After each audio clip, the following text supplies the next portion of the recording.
Greetings, Culture Warriors. It is I, Jeff Vieira, the author of Culture is Everything, and your host for this latest dispatch from the front. Well, today is the big day, November 13th. It's the day the patriotic Americans, sick of big tech censorship, sick of these dictator sycophants doing the bidding on behalf of foreign powers like China, sick of putting up with the oppression and the disinformation and the conspiracies against our liberty. This is the day that we walk away. We're walking away from Facebook. Just a couple more hours, in fact. Walking away from YouTube, owned by Google, owned by Alphabet. Funny how the names all change, but the tyranny remains the same. Walking away from Google. Walking away from Twitter. We're going to be using platforms that respect the values that we hold most dear. Freedom of speech. Freedom of information. Who don't kowtow to the powers that be and those who would rule us with an iron fist forever.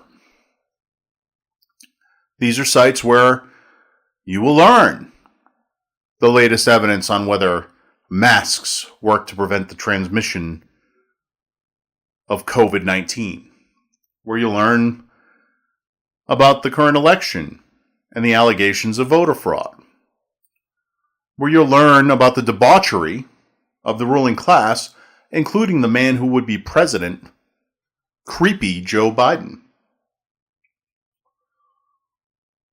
It's an exciting time because it's a chance to shed all the nonsense and the petty little tyrants who think that because they bought into a capability that somebody else built, that they're princes of the universe. I'm talking to you, Mark Zuckerberg. I'm talking to you, Jack Dorsey. I'm talking to you, the faceless man running Google. This is a day that we put some teeth in to get woke, go broke. And I want you to mark this day because just as it was very obvious, the day the conservatives such as myself walked away forever from Fox News, a day which saw the leading cable news outlet for the past couple of years, the one that dominated the ratings for most of the past 20 years, saw them fall to third and fourth place in the ratings, behind CNN, behind MSNBC. I believe for a while they were trailing CNBC, which is predominantly business news. That's what happens when you stab your countrymen in the back. That's what happens when you go all in on sucking up to your corporate weasel bosses. That's what happens when you're so afraid of offending the self-anointed ruling class in this country that you decide to stop telling the truth and start mouthing the same lies everybody else does. So we'll be walking away. I hope you'll join us. It's targeted for 7 p.m. Eastern today. And this will allow us to get rid of the distractions and the nonsense of having to deal with people who are trying to stamp out your opinions, to crush your free speech, and to focus on building something. So it'll be a wonderful break, a great stress relief, and we'll have a lot of fun doing so. There's a couple of great alternative platforms. I highly suggest that you check them out. Parler.com. It's spelled Parler. I suspect it's pronounced Parlay. Parler.com. That offers the Twitter/Facebook alternative. If you really like the way Facebook kind of links things together, you might try MeWe.com, MEWE.com,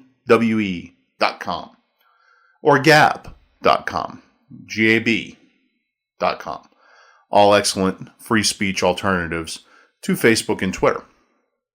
Check out BitChute, BITCHUTE, and Rumble, RUMBLE.com. These sites offer you a great alternative to YouTube for content. In fact, it does a better job than YouTube because it's not beholden to the big media companies. The whole point of YouTube when it was founded was to allow ordinary people to create great content. Something that's eluded the people who are paid to do this today. So check out those sites. I think you'll find just a staggering array of things that you've missed if you've been on the big tech platforms this whole time.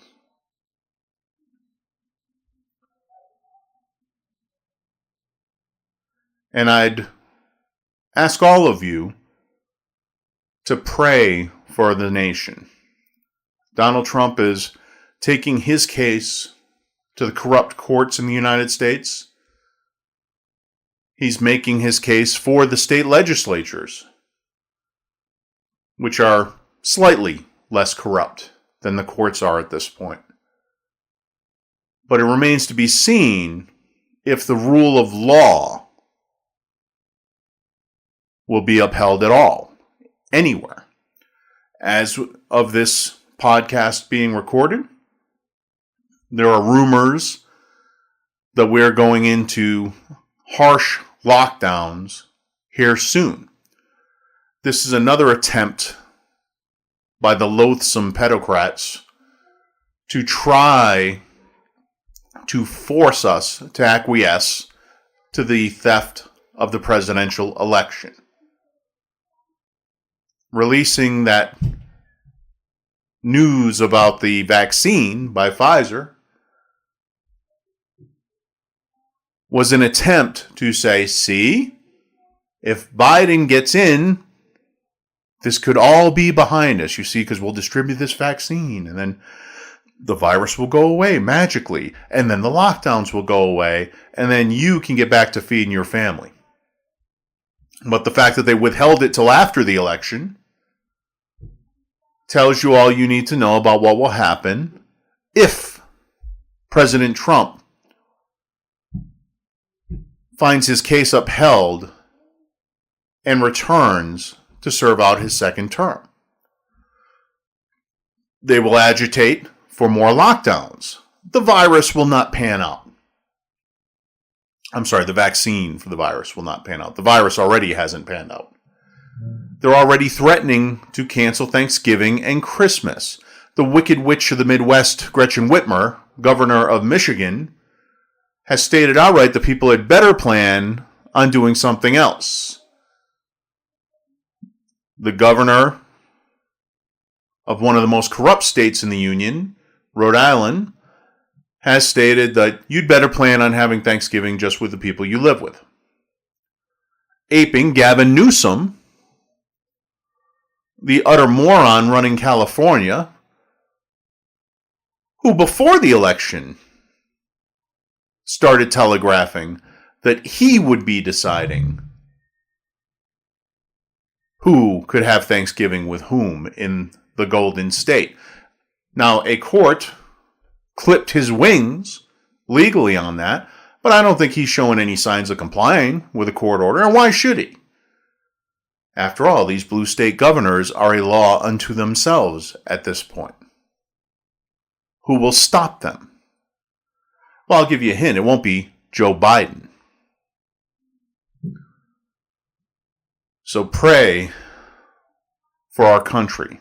These are going to be some very turbulent weeks. You noticed in the wake of the election that the riots that had been predicted suddenly were withheld. Why? It's almost as though the rioters were controlled by the Democrat Party. It's almost as though they held their hand to see if the American people bought off on this farce of a stolen election. You can bet that if the rule of law is upheld, that they will explode in an orgy of violence. You can bet that these corrupt Democrat hacks will prevent the police from maintaining law and order. So there will be another wave of looting and burning, assaults, murders. Because this is how the criminal operation known as the Democrat Party operates these days. And until the foreign money is shut off, until men like George Soros are locked up the way Julian Assange was locked up, why, that's just what we're going to have. All it takes is will. Donald Trump has will in abundance. Joe Biden compromised Creepy Joe. Senile old Joe. Why? He's got no real will at all. Which is why he was chosen to be the standard bearer for America's descent into tyranny. Pray for us and have a good day.